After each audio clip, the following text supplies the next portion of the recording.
external surface of the cell that would now be termed as glycocalyx. Okay? Si glycocalyx, or also known as the cell coat.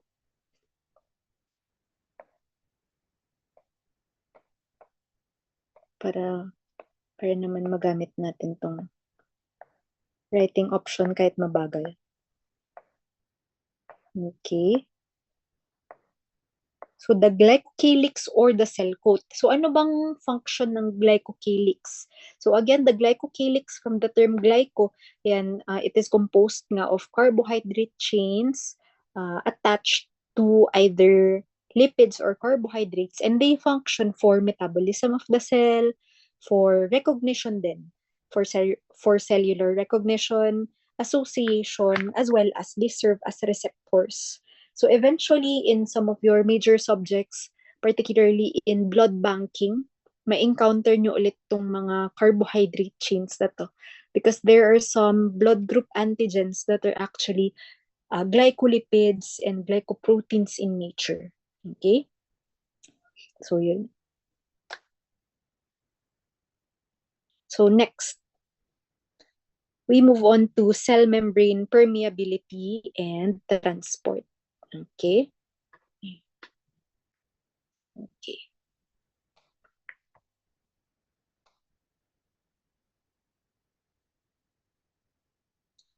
Yeah. Balik lang ako dun sa Zoom natin, ha? Sorry.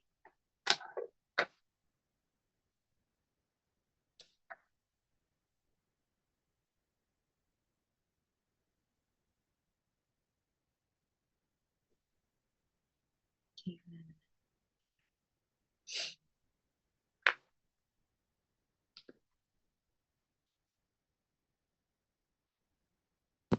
Okay pa kayo? Any questions at this point, class?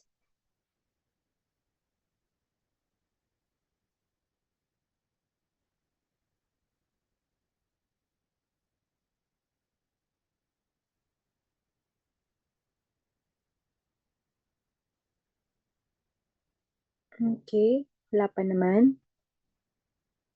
Okay. So for the next part of this lecture, we move on to cell membrane permeability and transport. So the cell membrane or the plasma membrane is described to be selectively permeable. So from the term itself, selective, it does not allow all substances to pass through. Again, basically, bakit hindi lahat pwedeng mag-pass through? Dahil nga, not all substances are water soluble. Some are lipid soluble. Okay, so hindi sila makakapass through kapag either they are water soluble or lipid soluble. It depends on the substance. So selective permeability, only some substances are allowed to enter or leave the cell. So moreover, when it comes to selective permeability, sabi nga natin kanina, merong mga certain substances that would easily enter or leave the cell. So, these substances, particularly yung mga fat-soluble, yan, okay? Mga fat-soluble kasi pwede silang mag-pass through dito, okay? They can easily pass through the lipid portion of the cell, okay?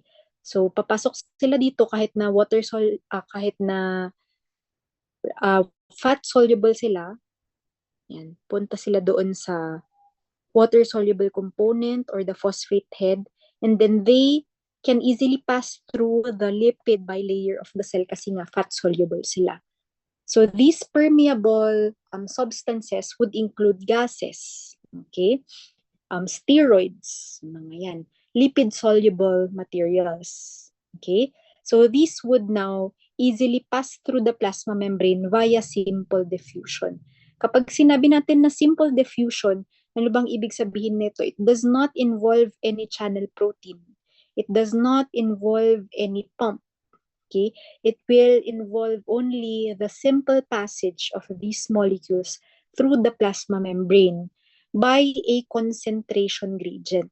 So pag sinabi natin na concentration gradient, matutupad lang yung principle ng diffusion wherein substances will pass through from an area of higher concentration, okay, from an area of higher concentration to an area of lower concentration. So kung saan mas konti yung substance, doon pupunta yung substance that would be transported via simple diffusion. So all other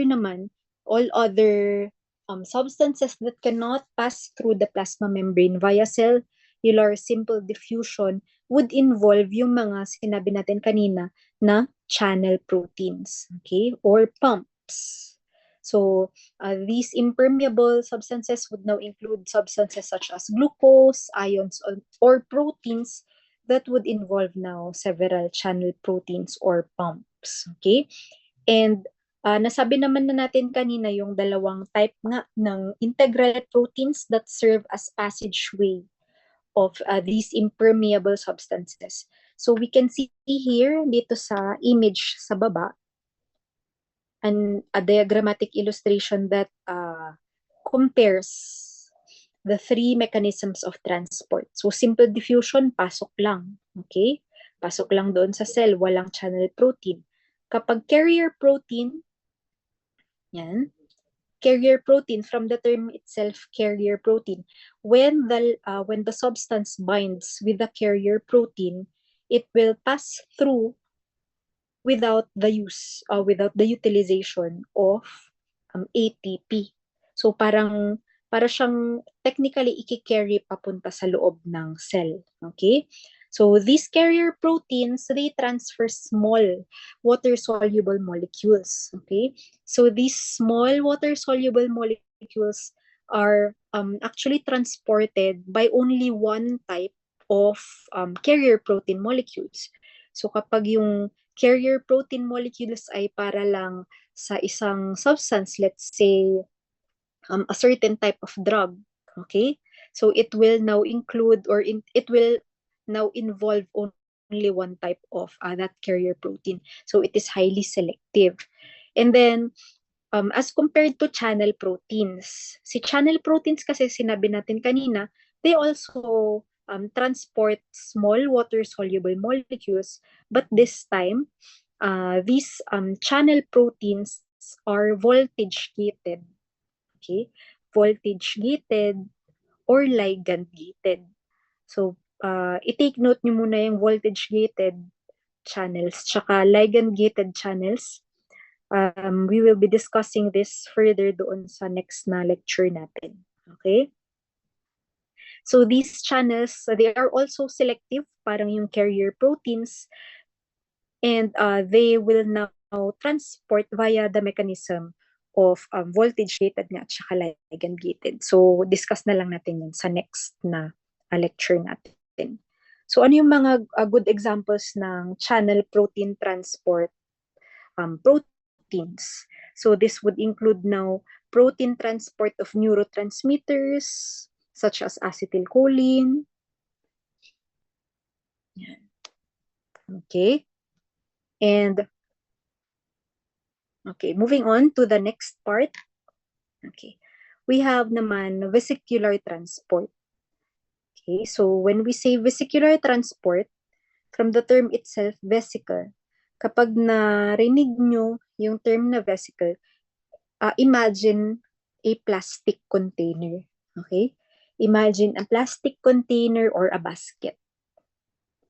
So yan. Kaya ano pa ba? A balloon. Sige, yan yung mga ipasok nyo sa isip nyo when you hear the term vesicle or vesicular transport. So for vesicular transport, it maintains the integrity of the plasma membrane, but also allows the passage of molecules or substances between different cellular components. So we have two types of vesicular transport. We have endocytosis and exocytosis. So both endocytosis and exocytosis would now involve configurational changes in the plasma membrane. Anong ibig sabihin ng configurational changes? Meaning magkakaroon ng structural change dun sa plasma membrane in order for substances to pass through.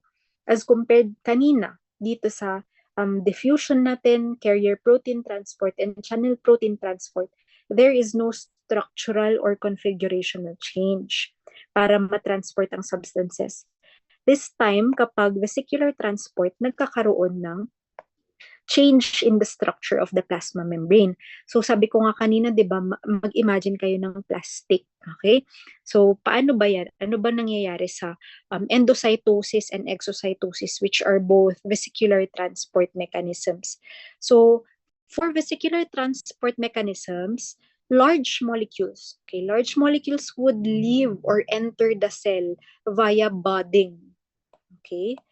Via budding. Ano bang nangyayari sa budding? Okay. Ano nangyayari sa budding?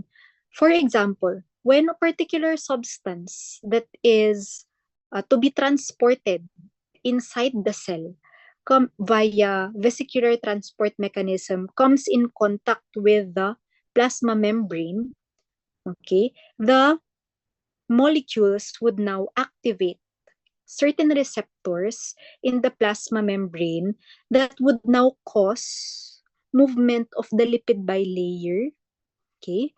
Movement of the lipid bilayer that would form fusion, okay? Fusion of one component to another component. So kapag dumikit, okay, look at the green circles here or look at the green spherical structures here. Kapag dumikit yan dito sa plasma membrane and then na-activate yung certain cellular signaling mechanisms ng plasma membrane, tapos sabihin ni cell na, gusto kong kainin yan. Okay? Magkakaroon ng structural change dito sa plasma membrane by fusion of one component to another component. So magdidikit itong component na ito, tsaka dito.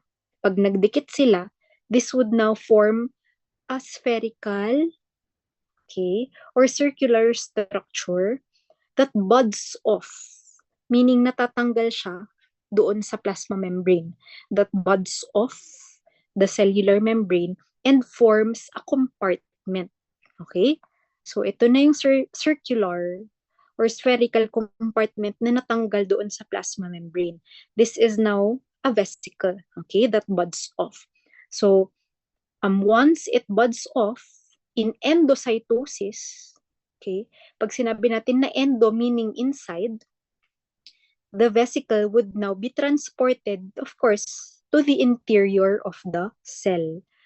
Pero kapag exocytosis naman, kabaliktaran lang, okay, kabaliktaran lang siya ng endocytosis, this particular vesicle would fuse with the plasma membrane, and once fusion happens, the plasma membrane of the vesicle would now form to be a part of the plasma membrane that would now release its contents to the external environment. So mag-fuse lang yung plasma membrane ng vesicle doon sa plasma membrane ng cell. Tapos syempre pag nag-fuse na yan, mare-release na yung contents niya sa external environment. So ganun lang naman yung simplest explanation ng endocytosis at saka exocytosis. So again, they are both vesicular transport mechanisms. Furthermore, okay, wait lang, check lang ako baka meron na namang nawala. Ayun.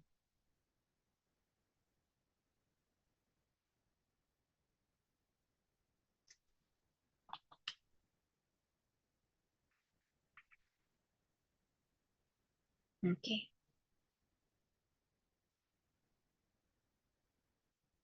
Furthermore, for endocytosis, we have two types. Okay, we have pinocytosis. This is also known as cell drinking. Okay, literally cell drinking. Iniinom, ganun. And phagocytosis, from the term or from the prefix phage or phag, meaning eating. Okay, cellular eating. So they are actually two types of endocytosis, meaning yung movement ay papunta sa interior ng cell. So for pinocytosis, ano ba yung pagkakaiba niya sa phagocytosis? The main difference is that in pinocytosis, there is a non-specific na ingestion of molecules such as proteins or fluid that are smaller than 150 nanometers. Okay? So, pag pinocytosis, maliit na molecules lang yung ini-ingest or maliit na molecules lang yung ini-endocytose ng cell. Okay? As compared to phagocytosis, si phagocytosis, it involves now engulfment. Okay? Engulfment or ingestion of larger types of molecules or substances larger than 250 nanometers kapag si phagocytosis. Pag pinocytosis, again, 150 nanometers lang. Pag mas malaki na sa 250 nanometers, it involves now phagocytosis. But technically, they involve the same endocytotic mechanism. The difference, aside from the size of the substance that is being engulfed, is that in phagocytosis, makikita nyo dito, yan. In phagocytosis, it involves now the creation of pseudopodia. Okay? So, ano ba yung ibig sabihin ng pseudopodia? So, from the term pseudo, meaning fake, tapos pod, ano ba yung pod na suffix? It means or it pertains to feet. Okay? So, parang nagkakaroon nga ng false feet. Anong ibig sabihin ng false feet? The plasma membrane would branch off or bud off. Yan. Creating an invagination, nagka-create siya ng butas. Tapos, masyado nang madumi. Mag-erase tayo. Okay. Ay, sorry. Okay. So, once there is already the formation of pseudopods, there will be the engulfment or ihahug niya ngayon yung large molecule na gusto niyang kainin. Okay? So, once there is already creation of vesicle, yung diniscuss natin kanina, this will now be known as phagosome. Okay?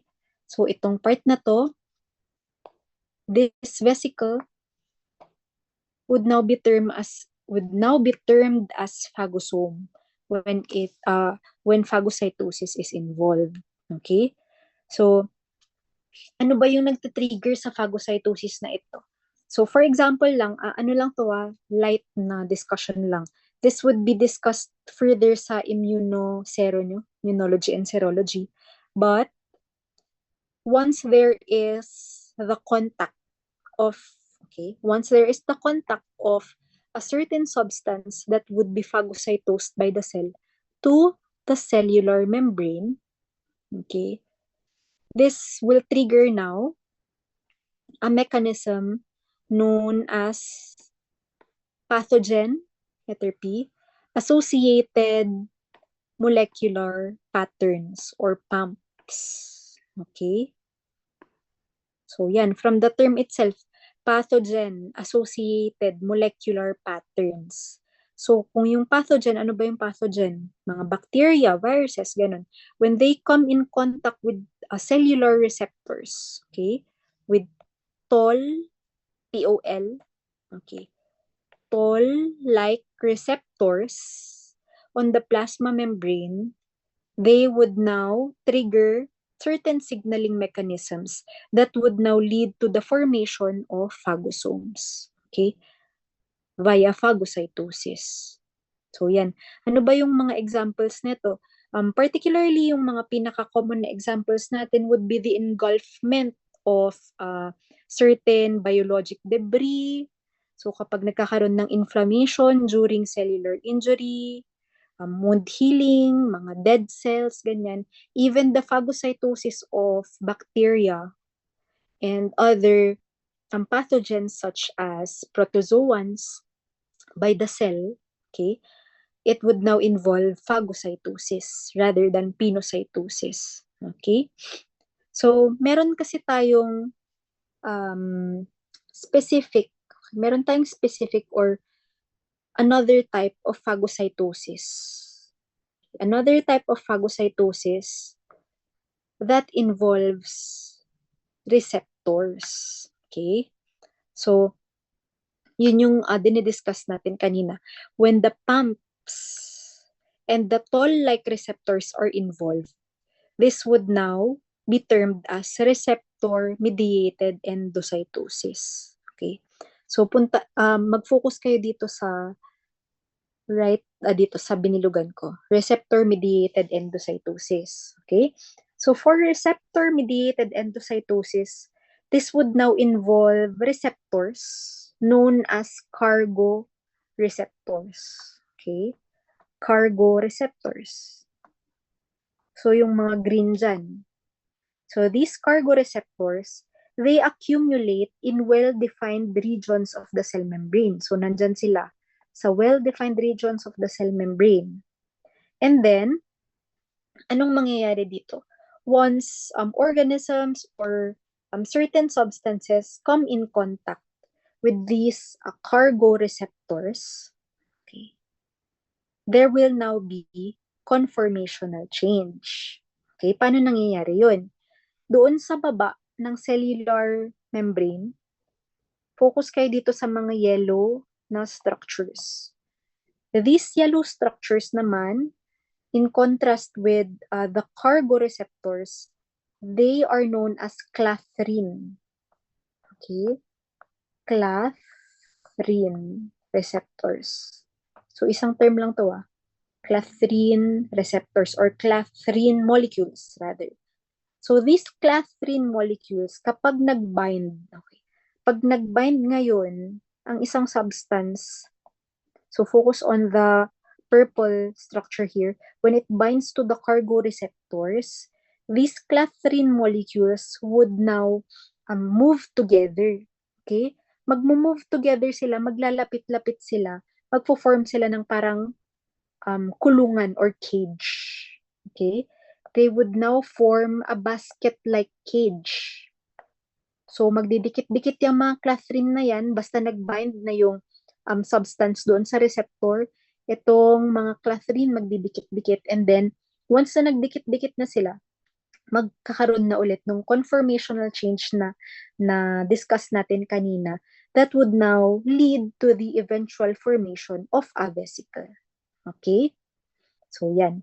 So, ano ba yung difference ng phagocytosis sa receptor-mediated endocytosis? When we talk about phagocytosis, it is non-selective. Okay? Non-selective.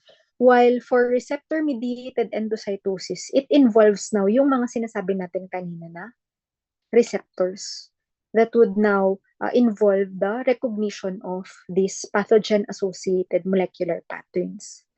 Okay, so in other words, receptor-mediated endocytosis is selective, while phagocytosis is described to be non-selective. Okay? So, balik tayo dito. Baka may na-kick out na naman.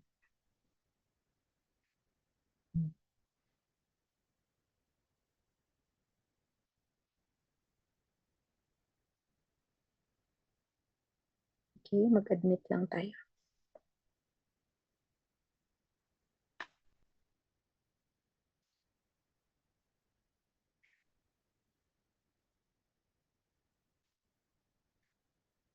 Okay, at this point, meron pa ba kayong questions? Or meron ba kayong questions?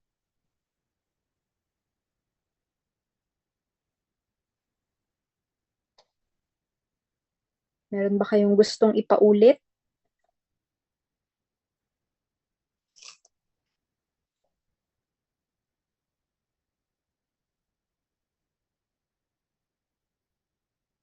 Wala naman.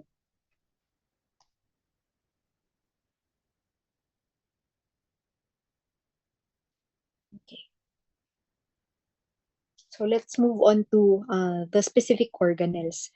So let's start with lysosomes kasi it is closer to the previous topic that we have discussed, yung phagocytosis nga and vesicular mediated transport.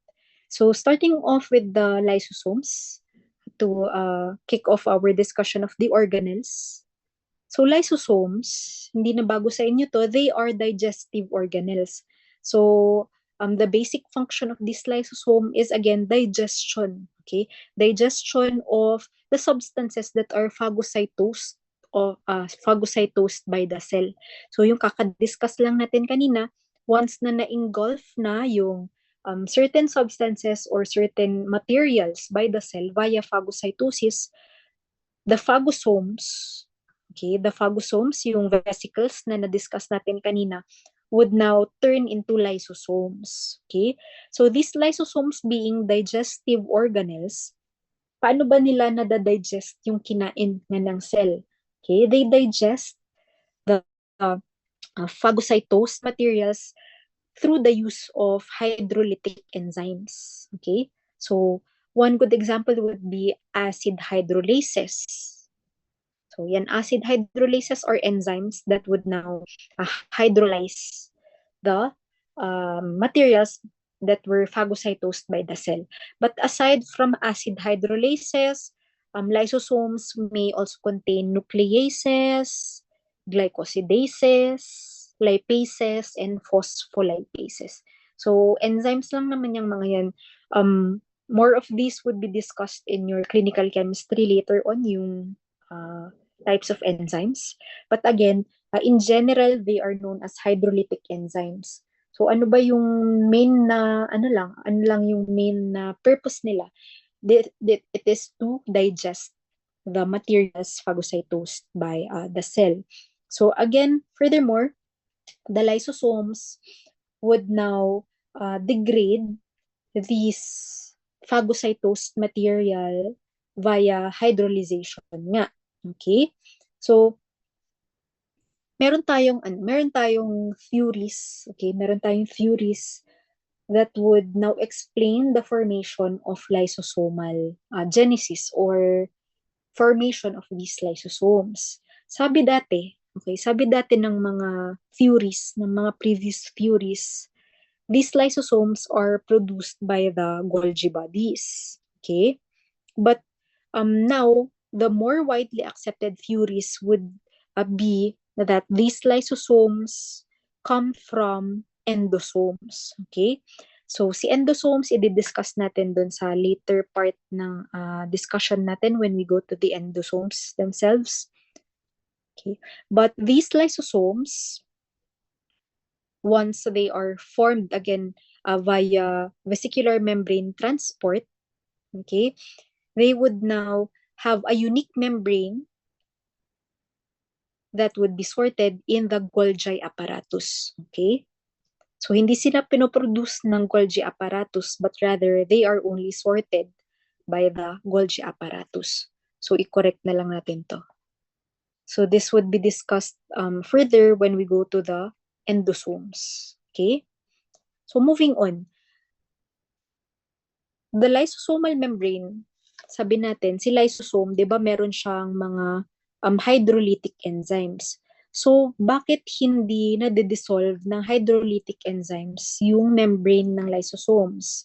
It is because the lysosomes would now contain a unique or unusual phospholipid structure that contains cholesterol. Okay? Cholesterol and another substance known as lysobisphosphatidic acid. Lysobisphosphatidic acid.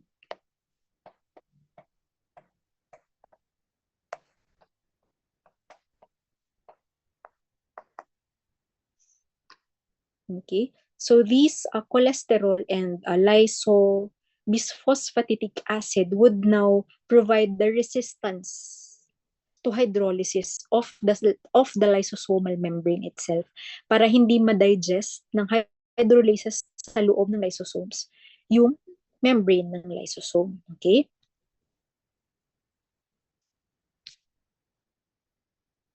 Okay. So moving on, we now move on to the next organelle, the endoplasmic reticulum. So the endoplasmic reticulum we have two types, okay? We have the rough endoplasmic reticulum and the smooth endoplasmic reticulum. So both of these types of endoplasmic reticulum would now involve a series of interconnected sacs. So parang ganito, interconnected sacs that are flattened in appearance known as cisternae. So ano lang yung difference ng rough endoplasmic sa smooth endoplasmic reticulum? Si RER, this would contain particles known as ribosomes. Okay. While si smooth endoplasmic reticulum, wala silang ribosomes. So, let's move on first to the rough endoplasmic reticulum that are ridded or that contain ribosomes on their surface. Okay? So, ano ba yung purpose muna ng ribosomes? So, these ribosomes, na may mga nag-mention kanina dito doon sa non-membrane bound organelles kanina. Ribosomes are non-membrane bound organelles that measure 15 to 20 nanometers in diameter. Okay. Tapos meron siyang large and small subunit. Okay. It is composed of two subunits. One large and one small. Sorry, baliktad. One large and one small subunit. So each subunit, okay, so si large at si small would contain a type of ribonucleic acid known as ribosomal ribonucleic acid or rRNA. So these ribosomal ribonucleic acid are involved in protein synthesis, particularly in transcription and translation. Okay? So, na-discuss nyo naman na ito sa mga previous na lectures nyo in prerequisite subjects. Okay? But this polyribosome complex, ang purpose nila, bakit sila nandoon sa endoplasmic reticulum natin? Okay? Once proteins are synthesized in the ribosomes, okay? Di ba sabi natin doon sa RER, merong mga ribosomes. Once proteins are synthesized in the ribosomes, they would now be transported in these flattened sacs or in these cisternae. Okay? So, dadaan sila dito sa mga sacs na to of the endoplasmic reticulum to be transported in particular portions of the cell. So, kaya may mga parang canal dyan. Okay? Yung mga cisternae na yan, this would now serve as the channels for the proteins synthesized from ribosomes to be transported throughout the cell kung saan man sila needed. Okay? So, yun lang yung pinaka-basic na function or the most basic function of the endoplasmic reticulum. So, aside from that, sabi nga natin kanina, aside from transport, so sabi natin nata-transport yung mga proteins dito sa cisternae ng endoplasmic reticulum. Aside from that, in the endoplasmic reticulum, particularly in the rough endoplasmic reticulum, the proteins are being modified. Okay? So kung ano yung kailangan ng certain part ng cell, okay, in the rough endoplasmic reticulum, depending on the certain part of the cell where the protein is needed, the proteins would now undergo post-translational modification. Okay? So, mamomodify sila kung ano man yung pangangailangan ng certain parts ng cell, kung saan sila kailangan matransport. So, aside from that, aside from post-translational modification, in the rough endoplasmic reticulum, there is also the sequestration of proteins. So, yun lang yung sinabi natin kanina. Kung saan sila kailangan i-transport, maiipon yung mga proteins doon in mechanism known as sequestration. So, pag sinabi natin na sequestration, ang ibig sabihin lang nun in Tagalog, maiipon yung proteins in that particular portion of the cell. So, kung saan siya kailangan, doon siya maiipon. So, paano? Via transport through the cisternae of the rough endoplasmic reticulum. Okay? So, next. Sorry. Sa soft naman tayo. Sorry, sa smooth endoplasmic reticulum. So sabi natin kanina, ano yung difference between SER and RER? Sa smooth surface na endoplasmic reticulum, wala lang tayong ribosomes. Kaya siya smooth kasi wala siya nung granular appearance ng ribosomes. So tanggalin na natin tong mga nakasulat dito.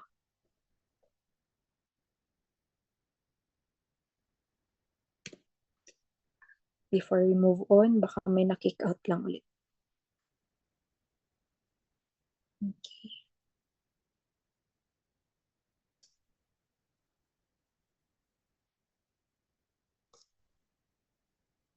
Alright, let's go back. Okay. So, moving on to the smooth endoplasmic reticulum. Sabi natin kanina, these are rid or they are free of ribosomes. So, this time around, kung si rough endoplasmic reticulum, it is involved in the transport, post-translational modification, and sequestration of proteins. Si SER naman, it is involved in lipid metabolism. Okay? Ay, balik tayo sa pen. SER is involved, in lipid metabolism. Okay? So what do you expect kapag si SER, when we say that SER is involved in lipid metabolism, saan ba sila expected na makita? Okay? Or where are they expected to be abundant in? So they are abundant in liver cells or hepatocytes. So syempre, yung mga type of cells that are involved in lipid metabolism would now contain abundant SER. So what are these type of cells? Hepatocytes or liver cells. Okay? So, yan. So aside from liver cells or hepatocytes, ano pa yung mga involved in the lipid metabolism of the body? So adrenal or adrenocortical cells. Okay. Processing steroid hormones that are lipid in nature would now also have abundant smooth endoplasmic reticulum. As well as ano pa ba yung mga ibang type of cells na nagpa-process ng steroid hormones? We have the testicular Leydig cells. Okay? So this is also no longer new to you. These were discussed in anatomy. So these testicular Leydig cells, they also process or secrete adrenal or rather, steroid hormones in particular. So for liver cells or hepatocytes, adrenal cells, and Leydig cells, since they process steroid hormones and since they are involved in lipid metabolism, they would now have abundant smooth endoplasmic reticulum organelles. Okay, so aside sa liver, adrenal, and Leydig cells, muscle cells. So, ang bagal-bagal. Okay, muscle cells, particularly cardiac muscle cells and skeletal muscle cells, would now have a specific type of smooth endoplasmic reticulum known as the sarcoplasmic endoplasmic reticulum or the SER. Okay, so I repeat, cardiac cells and skeletal muscle cells would now have a specific type of smooth endoplasmic reticulum known as the sarcoplasmic endoplasmic reticulum. So, to be discussed further when we go to the muscle tissue, ano naman yung purpose ng smooth endoplasmic reticulum in these types of cells? So, they will now sequester or collect, okay? They will sequester or collect calcium inside the endoplasmic reticulum that would now play a function in the contractile process or in muscular contraction. So later on, pag nakarating na tayo sa muscle tissue, doon na natin i-discuss yung sarcoplasmic reticulum. Okay? So lastly, yan. Lastly, aside from yung mga nabanggit natin kanina na functions ng smooth endoplasmic reticulum, the SER or the smooth endoplasmic reticulum is also involved in detoxification. Okay? Detoxification of noxious substances. So, sabi natin, nabanggit natin kanina, the liver cells or the hepatocytes are rich in smooth endoplasmic reticulum. So these hepatocytes that are rich in smooth endoplasmic reticulum organelles would now have detoxifying enzymes. Sabi nga natin kanina, these detoxifying enzymes, particularly the cytochrome P450, okay, the cytochrome P450, ano to? Ito ay isang enzyme. Okay, this is a detoxifying enzyme. It is attached to the smooth endoplasmic reticulum. Tapos, ano ba yung purpose nito? They will modify. Okay, they will modify and detoxify compounds that are lipid in nature. So, lipid in nature, they will detoxify and modify these lipid compounds, such as, ano ba examples nito? Drugs, pesticides, carcinogens, yung mga yan. So, yung mga drugs, pesticides, carcinogens that are hydrophobic or lipid in nature, once they go inside the smooth endoplasmic reticulum, they will be converted into water-soluble compounds. Okay? So, isa rin yun sa function ni smooth endoplasmic reticulum. The conversion or conjugation of these lipid-soluble substances that are toxic in nature to become water-soluble products that can be easily eliminated in the body. So, I hope that you can remember that the liver is the major detoxifying organ in the body. So paano ginagawa ni liver yun? It is through the smooth endoplasmic reticulum via, again, conjugation through these detoxifying enzymes. The major detoxifying enzyme, again, is the P450 or the cytochrome P450 na nakikita sa smooth endoplasmic reticulum. Okay? So, this would involve yung detoxification nga ng drugs, ng pesticides, again, mga sinabi natin kanina. Okay? So, yan. Tingnan natin, baka merong na-kick.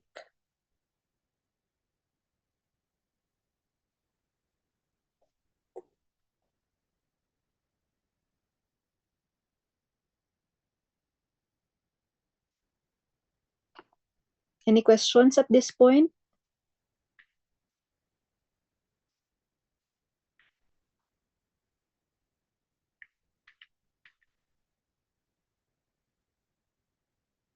Okay. Before we move on to the next organelle. Wala naman. Okay. So next we have the Golgi apparatus. Okay. So si Golgi apparatus or Golgi bodies. Yan. Parang yung endoplasmic reticulum rin kanina, ang itsura rin ng Golgi apparatus. Okay, they are also composed of cisternae or flattened sacs. Okay? So flattened sacs, parang mga kanal. Okay? Organelles that look like flattened sacs that serve as canals in the cell. So ano naman yung difference ni Golgi apparatus? Ano yung difference ni Golgi apparatus as compared to the endoplasmic reticulum? So sabi natin kanina, okay, 'di ba? Dito sa rough endoplasmic reticulum, okay?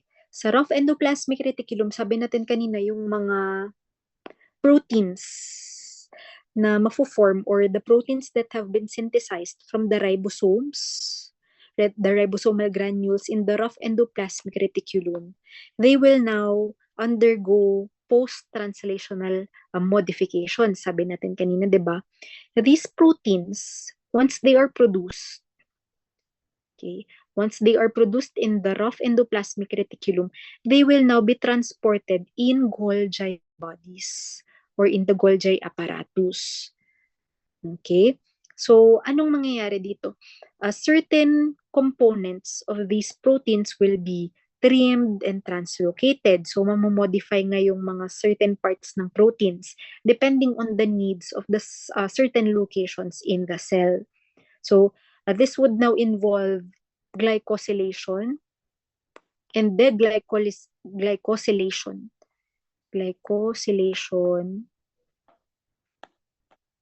Okay. Glycosylation and deglycosylation. So from the term itself, glycosylation, meaning addition of carbohydrate moieties or carbohydrate components to proteins. So once yung mga proteins na create or na synthesize sa RER, pagpunta nila dito sa Golgi bodies, ang trabaho ni Golgi bodies or ni Golgi apparatus ay mag-add or magtanggal ng carbohydrates doon sa mga proteins na yun. Okay? So, in general, glycoproteins and glycolipids will have their carbohydrate moieties or their oligosaccharide trimmed off. So, nalilipat-lipat lang yun. So, this will now be done or this will now be the main purpose of the Golgi apparatus. Okay? So, aside from that, dito sa cisternae na ito, yan, in these sacs of the Golgi apparatus, aside from glycosylation processes, proteins would also undergo proteolytic cleavage. Okay, they would also undergo proteolytic cleavage, again still depending on the needs of the cell. Okay, and then moving on, ano bang nangyayari once na-modify na yung proteins, depende sa pangangailangan ng cell. These proteins will now be transported in the Golgi apparatus towards the plasma membrane. Okay? So, towards the plasma membrane. Ito ngayon, si Golgi bodies or Golgi apparatus naka-attach or it is located near the plasma membrane. So, why? Bakit?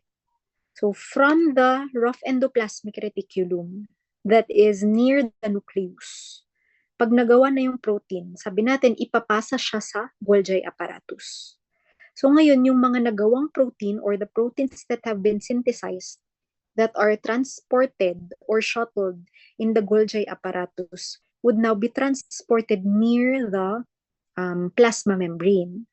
So, this transport of the proteins this transport of the plasma proteins through the Golgi apparatus would now involve the two phases or two components or rather two parts of the Golgi apparatus. We have the cis phase, okay, and the trans phase. Okay. So, ano ba yung cis phase at saka yung trans phase ni Golgi apparatus? So, ang main difference lang naman yan, si cis phase, yun yung near the RER. Okay? So, kung nandito si RER, imagine that this is the rough endoplasmic reticulum. Sabi natin, yung mga proteins na manggagaling kay rough endoplasmic reticulum pupunta kay Golgi apparatus. The portion of the Golgi apparatus that is near the RER would now be known as the cis phase. So, dyan muna unang pupunta yung proteins. Tapos, sabi natin mata-translocate or masya-shuttle yung proteins through the Golgi apparatus para matransport sila sa ibang location sa cell, particularly near the plasma membrane. The portion of the Golgi apparatus that is further from the RER and is nearer the plasma membrane is known as the trans. Okay? The trans phase of the cisternae of the Golgi apparatus. Okay? So, yan. So, ano ba mangyayari once na nandito na siya sa, ano ba tayo? Once na nandito na siya sa transphase ng Golgi apparatus, balik tayo kanina doon sa, ito, sa exocytosis naman.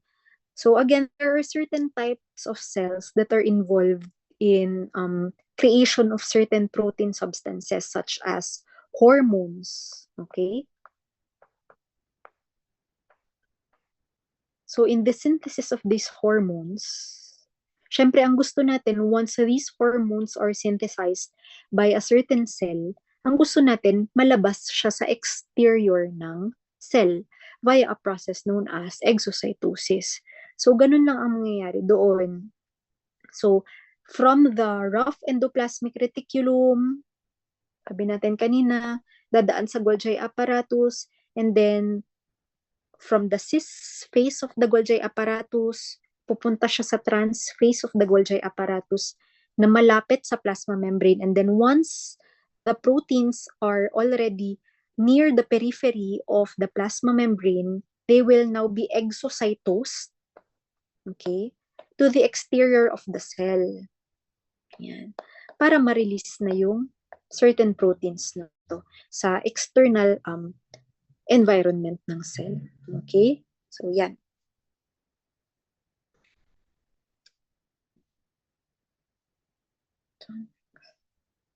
Okay, so moving on.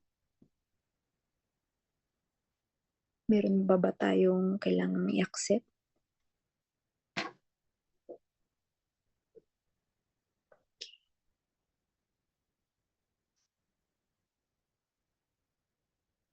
Napit na tayong matapos for this part para makahabol naman yung ibang ano natin, ibang members ng class. Okay, let's go back. So, mitochondria, yung very gas-gas na powerhouse of the cell.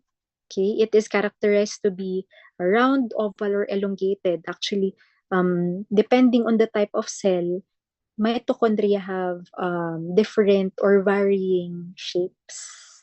But mostly they may be round, they may be oval, they may be elongated. And some cells would have more abundance of mitochondria compared to other cells. So cells that are involved in more or greater activity would of course have abundance of mitochondria.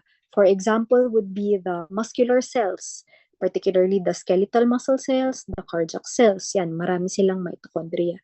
So it depends on the type of cells. So these cells that expand or generate large amounts of energies would now have richer or more mitochondria. Okay? So itong si mitochondria, it involves or it consists of two membranes as well. So parang si plasma membrane natin, si mitochondria, meron tayong inner membrane at saka meron tayong outer membrane. So these two membranes delineate distinct compartments in the mitochondria. Okay? So doon sa inner mitochondrial membrane, it surrounds now a space known as the matrix.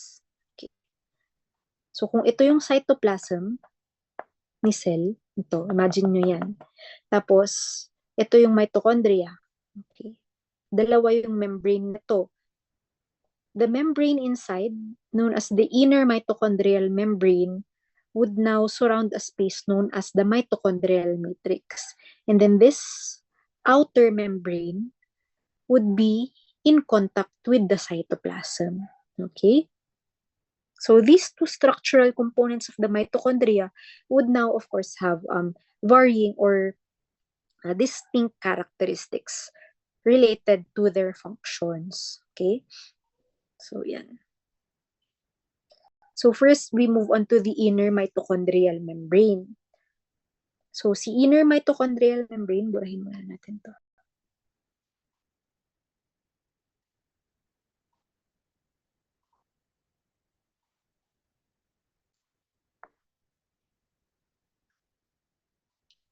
Okay. This inner mitochondrial membrane is thinner than the outer mitochondrial membrane. And as you can see here, it is also organized into folds known as cristae.